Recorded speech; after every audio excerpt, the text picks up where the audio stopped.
What's up, guys? It's your boy Cet-Ki back with another video, and I just had the absolute misfortune of watching Netflix's newest piece of shit movie, The Strays.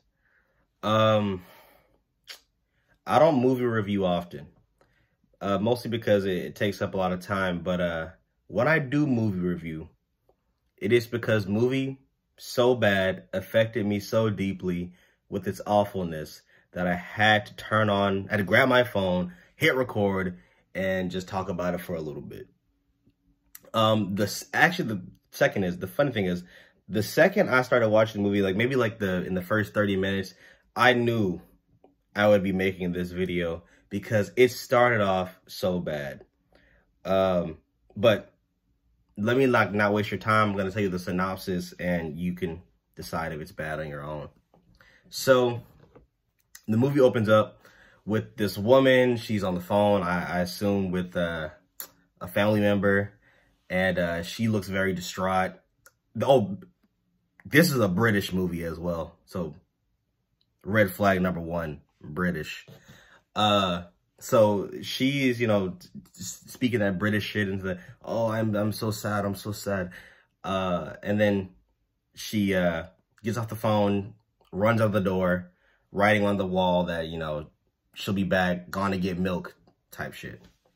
It time skips to like this suburban neighborhood. Oh, this woman is black, by the way. That is a major theme. She time skips into the future. This suburban home, and it has like this black lady putting on the whitest complexion makeup ever. She looks like Michael Jackson coming out of the house. Very posh, very snooty accent, very high society now. She's living her best white life. And she married this white man, and she had these two mixed kids that go to private school. They're very privileged. It's showing that she moved on from her old life and started a whole new one. So the big themes of this movie so far is blackness, being proud of your blackness, accepting who you are so far. So I'm thinking this is about to be you ever read that? I thought it was going to be like similar to the book called Passing, where it's like about this light-skinned woman passing as a white woman and living her also best white life. So I thought it was going to be similar to that, but no, it got goofy. It got goofy fast. So she left her life behind because she was being abused by her husband, her previous husband, and she had two kids. She left them behind. They're the strays. She left them behind. They're now adults. Well, one of them is an adult and the other one is like an older teenager, and they're coming back, kind of terrorizing her. And then in the beginning of the movie, it's kind of making it seem like, are these kids real? Like, are these people, like, is she imagining these things? And I'm thinking like these are metaphors or have symbolism of her blackness, because she has like this wig that's always itching. She's always scratching her wig. Is really gross. And like her husband is just making aggression statements over and over again. She's like throwing away her kids' like Lil Wayne posters. The daughter wants to braid her hair. She's like looking up TikTok braiding tutorials, and she has to like have them in secret, like so mom doesn't, she doesn't smell the Negro around, so she doesn't fucking smell the blackness around here. It's crazy. But the kids are real. And they start inserting themselves in like the mixed kids' lives, giving them like cigarettes and teaching them how to braid hair and shit, which is very goofy because it seemed like this movie was like, yes, these are the things black people do, et cetera, et cetera. And it was just, that part was goofy level, goofy meter is right here. It's not up here yet, but it's starting to simmer. It's starting to get a little goofy. But they're doing that stuff, and then the climax of the penultimate moment is the wife, which is like the like the main character, like the black woman trying to be white woman.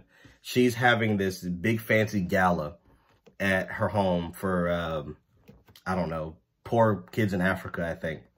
And the stray kids, like the old kids, show up to that, and she has this big screaming match, and everybody's like, "Oh my gosh, she's acting a fool. She's acting, oh my God." And they have that conflict, and then the new family finds out about the old family. She has some explaining to do, blah blah blah blah blah. It kind of reminded me of Behind Her Eyes. That's another Netflix thing that was kind of mediocre, but it was similar in premise, like kind of similar. It was like similar in the fact that there were two different lives. There was an old life and there's a new life, and there's like a mystery in that. But they resolve that. But the kids, she meets with the old kids, basically to like buy them off. Like, hey, I'm sorry, I kind of skedaddled. Here's like 20K, 20 pounds or whatever. Fuck off, please. And the kids, like the girl, she's like an older girl. She's like 16 or 17. And she is like very childlike. She has a very childlike mind. She's like running around with her stuffed animals and all that or whatever. And the guy is like a psychopath. He's just straight up a psychopath. I don't know if growing up without your mother makes you insane, but I don't know. But she tries to buy the kids off, and you know they're like, oh my gosh, yeah, thank you so much. We'll fuck off. We'll fuck off. Yeah, bye. And then she's like, okay, it's great. So she goes talk to her real family, telling them that the kids are gone or whatever. They don't know that she tried to pay them off. Big conflict. Ooh. But she goes and tries to, she like gets them back to be on her side. They're like apologizing. And then the old kids pull up in the middle of the night, bust in the house, you know, start locking doors and running faucets and, you know, turning on electricities and stoves and bath waters and taking their phones and breaking them while they're asleep. Clearly, they are up to no good. They're up to no good. And the kids wake up, they see them, and it's like real tense because the guy, he's just like, they're trying to act like they live there. You know, the guy has a bathrobe on, and the girl's like running around like taking a bath and shit. And everybody's scared. And I'm just sitting here like, I know the movie wants us to not like the mom, but the whole time, I don't care about these new kids, like the old kids. Like, okay, you grew up without your mom.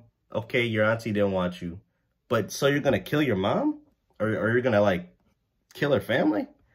I don't care. I'm not rooting for you. I guess I'm rooting for the bad guy. And another thing I wanted to say, its theme of like blackness and what it means to be black. I have never liked that concept. They're like, if you're not doing this, you're rejecting blackness. And I think that is so stupid. But let me preface this by saying, if it is okay to be proud of your heritage, where you come from, your roots or whatever, and be in tune to the culture. I'm not saying that's a bad thing. However, we are all meat sacks on a ball of earth. Let people live how they want to live if it's not hurting anyone. If this woman wants to go and role play as a white lady, let her. That does not hurt anybody over here. If you want to do that, do that. If you want to go role play Lil Baby, go be Lil Baby. You know, it's all right. You know, there is no wrong way to be black. You are just a person that is a certain melanin ratio than other people. Exist and be yourself. That's my little soapbox moment. But anywho, going back to the climax of the movie, they're like, the kids are in there like fucking with the family.